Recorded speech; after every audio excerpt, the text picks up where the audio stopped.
Salut à toutes et à tous et bienvenue dans cette toute nouvelle vidéo. Et oui, le Paris Saint-Germain s'est imposé 3-2 face au Bayern Munich hier soir. Cela faisait 52 ans qu'un club français ne s'était pas imposé face au Bayern Munich en phase finale de Ligue des Champions. Kylian Mbappé a encore répondu présent dans les grands rendez-vous après son grand match face au FC Barcelone. Il a été monstrueux d'efficacité face au Bayern Munich. C'est un véritable exploit que le PSG a réalisé. À l'extérieur, face au Bayern Munich, le PSG a concédé 31 tirs, dont 22 cadrés, mais c'est l'engagement défensif et les arrêts de Keylor Navas qui ont permis au PSG de n'encaisser que 2 buts.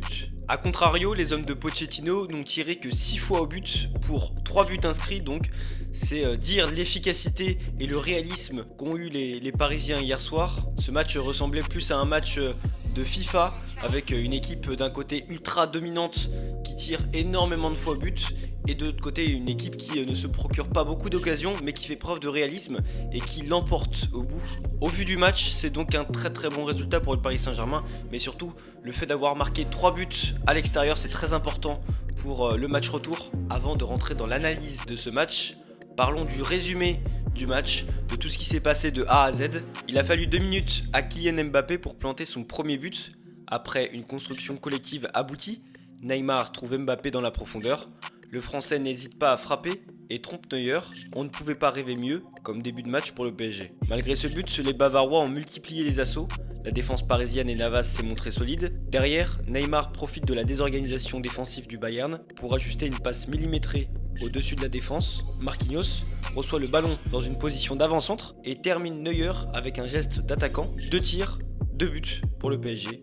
C'est tout simplement clinique. Blessé depuis la 5e minute, le capitaine parisien doit sortir à cause d'une douleur aux adducteurs. Au vu de la dangerosité des attaques du Bayern, le PSG pouvait s'inquiéter parce que Marquinhos est précieux et essentiel dans l'organisation défensive. Après avoir vu Danilo prendre la place de Marquinhos en défense et Herrera prendre place au milieu, le Bayern en profite pour réduire le score. L'ancien parisien Choupo-Moting place une tête au fond des filets suite à un centre de Pavard. Le problème sur cette séquence, c'est le tacle de Di Maria et l'absence de marquage de Danilo sur Choupo-Moting. Avec ce but inscrit par le Bayern Munich, on voit très bien que la sortie de Marquinhos est pénalisante pour le Paris Saint-Germain dans son organisation défensive, aussi pour la motivation des troupes, mais aussi dans le duel aérien parce que le Brésilien est redoutable dans ce domaine. En seconde période, on retrouve le même scénario qu'en première mi-temps.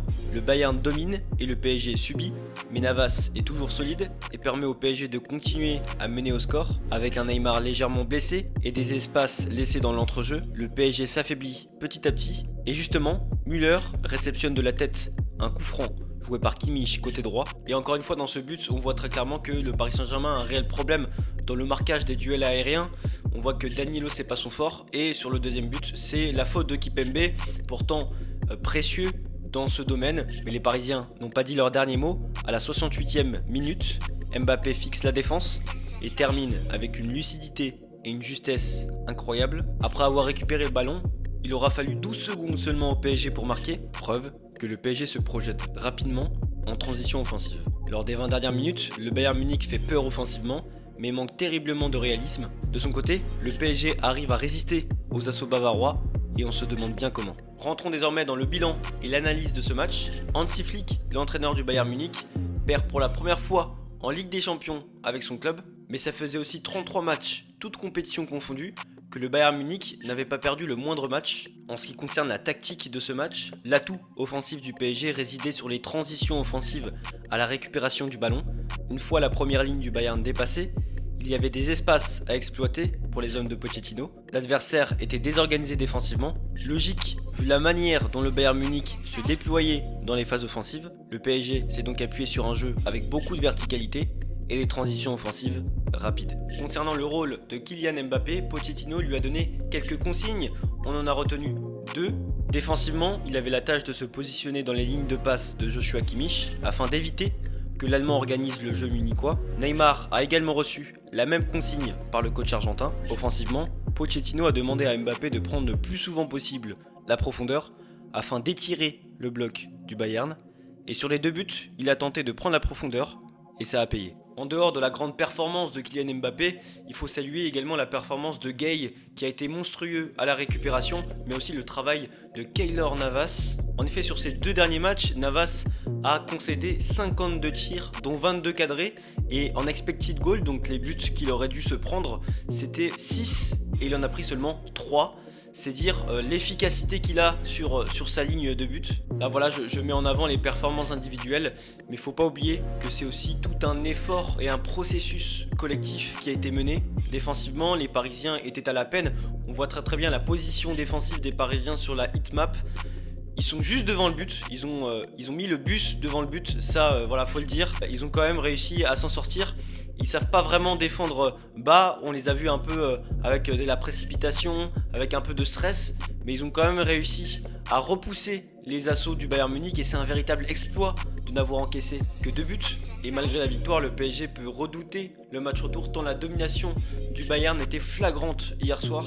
Mais le club de la capitale prend une véritable option avec ce résultat en vue du match retour qui aura lieu le 13 avril prochain. En tout cas, je vous remercie de m'avoir suivi dans cette courte vidéo autour du match Bayern-Paris Saint-Germain. On en refera une pour le match retour parce que c'est des confrontations, on n'a pas toujours l'occasion d'y assister. Et en tout cas, voilà, ça me fait très plaisir de faire cette analyse auprès de vous.